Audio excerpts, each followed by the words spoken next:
அமெரிக்க துணை அதிபர் ஜே.டி. வான்ஸ் வியாழக்கிழமையன்று turning point USA நிகழ்வில் தனது இந்து மனைவி உஷா குறித்து பேசினார். உஷா ஒரு நாள் கிறிஸ்தவ மதத்தை தழுவுவார் என்று நம்புவதாக அவர் வெளிப்படையாக தெரிவித்தார். அதே வேளையில் அவரது தனிப்பட்ட விருப்பத்தையும் தற்போதைய நம்பிக்கைகளையும் மதிப்பதாக உறுதியளித்தார். இந்து குடும்பத்தில் வளர்ந்த உஷா பெரும்பாலும் அனைத்து ஞாயிற்றுக்கிழமைகளிலும் கணவருடன் தேவாலயத்திற்கு செல்கிறார். அது மட்டுமின்றி அவர்களது குழந்தைகள் கிறிஸ்தவ மதத்தில் வளர்க்கப்படுவதுடன் கத்தோலிக்க பள்ளிக்கும் செல்கிறார்கள்.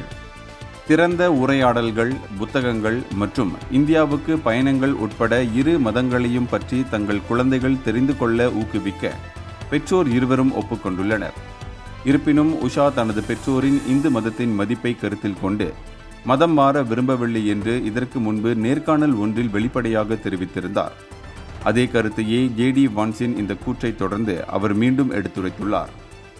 அவர்களது இந்த தனிப்பட்ட கதை நவீன அமெரிக்காவில் கலாச்சார மற்றும் மத வேறுபாடுகளுக்கு இடையேயான பரஸ்பர மரியாதை, குடும்ப சம்மதம் மற்றும் புரிதலின் முக்கியத்துவத்தை வெளிப்படுத்துகிறது. இந்தியர்களின் இதய குரல் மக்களோசை.